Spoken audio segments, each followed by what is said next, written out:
how good top and counterbalance is against elves. Just that sheer combination on its own gets to counter every single one drop that James is going to play, and his deck contains many of them.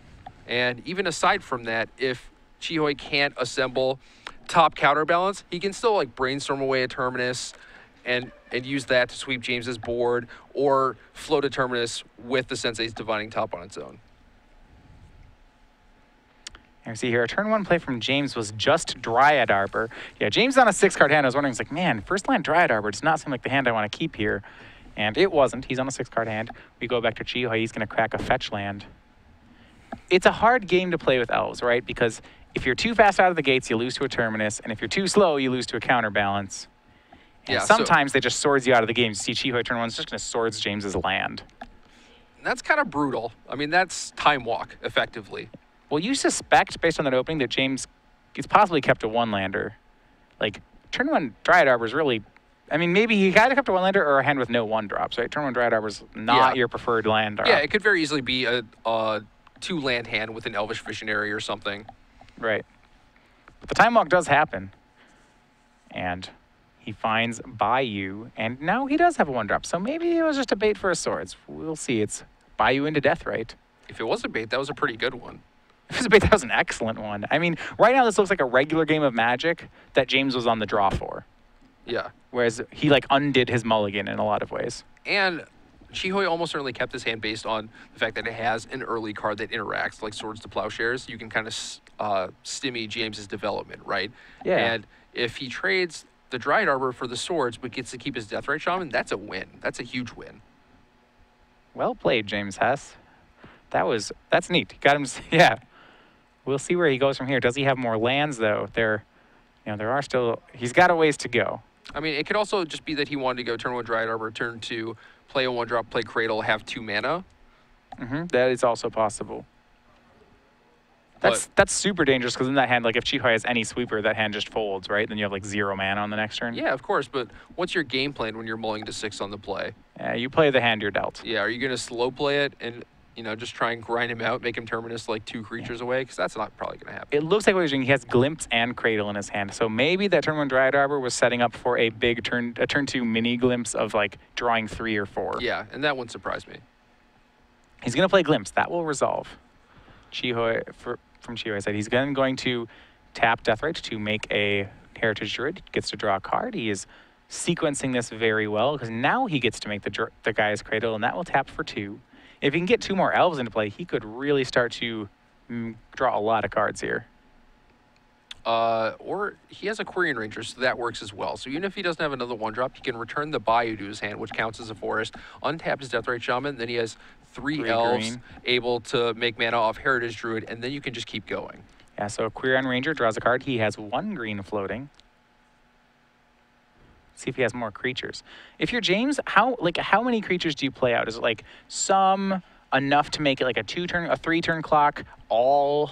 There's options here. It depends on whether or not you think you can kill your opponent this turn. Yeah, Nettle Sentinel is the next play for James, and Chihoi puts that draw trigger in the stack, and now he's a little concerned. Nettle Sentinel and Heritage Druid are in play where Glimpse has happened. Okay, like, we have to do something here. He's going to brainstorm. Maybe, like, ideally he wants to find a Swords to Plowshares for the Heritage Druid. Yeah, I think that's probably the best one, although I think you would be willing to cast Force of Will also, because it might not do much just because James still has the Heritage Druid and is able to make a bunch of mana with it. But if you get rid of the Nettle Sentinel, there's a bigger chance that James runs out of mana eventually. Second Nettle Sentinel might make that difficult. James drawing another card here. He has 2 mana floating.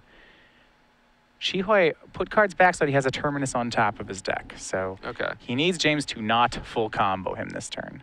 Also, Chihoi could also just target the Heritage Druid with the 3rd elf on the stack, which would force James to activate the Quirion Ranger and use it to make 3 mana, but then he doesn't have the Heritage Druid anymore, so then James would only be able to try and go off with that 3 mana. Yep, Elvish Visionary, James's mana pool is empty again. He gets to draw 2 off that. I think he's going to get there this turn. This looks like we're off to, like, combo town here. I think it's close. I mean, we have 2 mana floating. We have a draw trigger. Yep, so he draws right now. Now his elves are producing mana. Any creature he draws. So he has, you said 2 mana. He netted 2 mana there, so he has 2 green in the mana pool. Yeah, but does he have any elves left in his hand? That's the question. Right, he can. He has mana's nice and everything, but it is possible that he runs out of creatures. He can like make more mana. He can go up to 5. Maybe he can work his way all the way up to a Crater Hoof. He doesn't look happy at the moment. It looks like he has stalled out. Yeah, so you can make 5. You can untap an elf with Korean Ranger. That's 6, and that's really close. But is that good enough? Yeah, he's going to go ahead and bounce Bayou to untap Deathrite Shaman. That's another 1 mana that he can get there, so that's 6. It exiles another land. Well, it is 3 now. Is he exiling a land, or is he attacking for 1?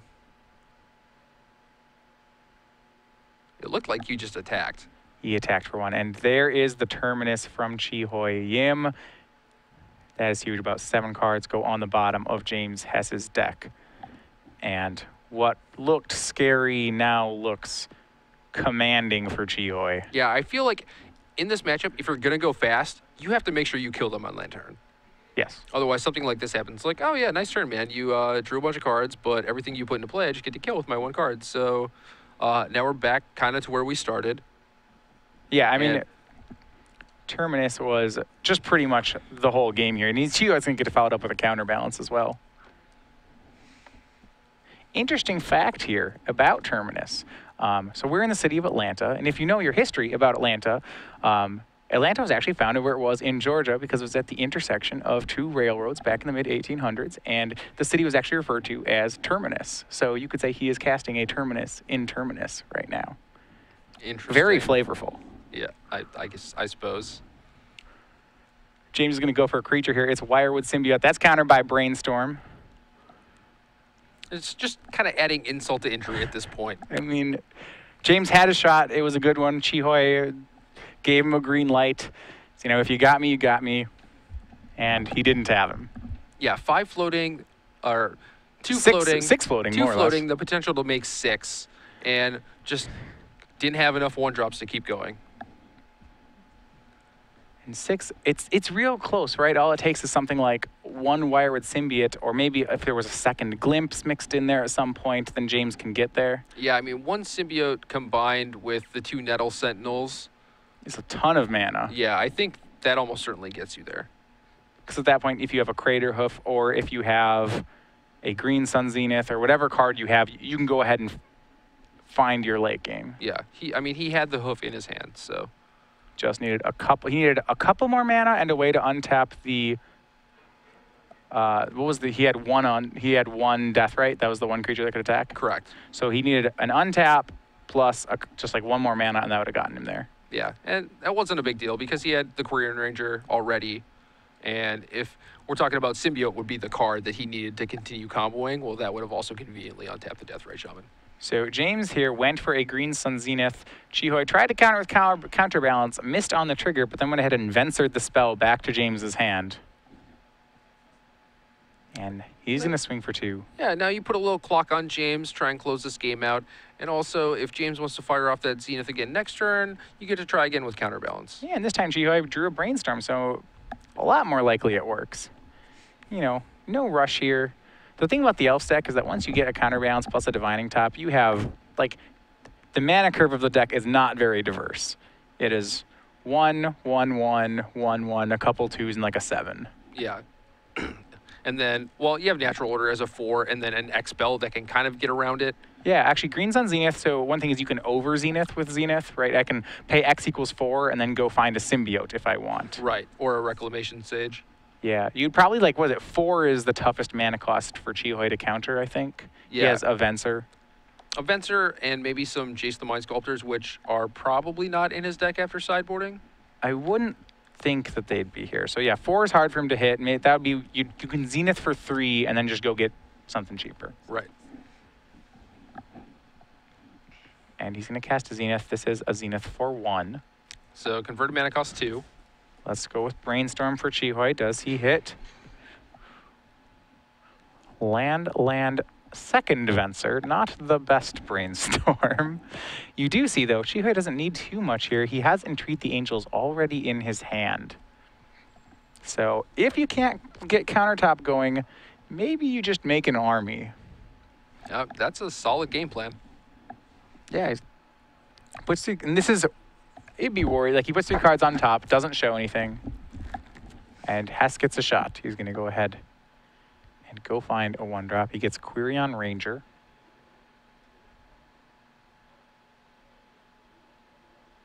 So if you're Chihoi and you put 2 cards back, you still have a counterbalance trigger on the stack. You know that it's not going to counter the Green Sun Zenith. You have the opportunity to crack the Flooded Strand to try to blind counter the Green Sun Zenith, but you choose not to. How does that make James feel? So, well, it means you kind of think there's a miracle on top of the deck. That'd be my reading of that. If he put back, so the reason he wouldn't show me cards is that maybe he just has losers, right? And he just didn't have any way to do it, anything going. But in that case, he'd crack the fetch. Right. If he put everything back, didn't reveal, and didn't crack the fetch, then it's like, okay, well, he put a miracle on top. And both the miracle spells are terrible for the Elf deck. Terminus is good and Entreat's insane. So, and here we have it. Entreat the Angels is going to bring down an army of flyers. This is just going to be 3 of them. It's 12 power, though, a 2-turn clock. And there you have it, the Mythic from Avacyn Restored. It is the win con of Blue, White, Red Miracles. What is the official win con? The unofficial win con is Sensei's Divining Top. Yeah. Boredom. Yeah. Venser swings in. James is down to 16.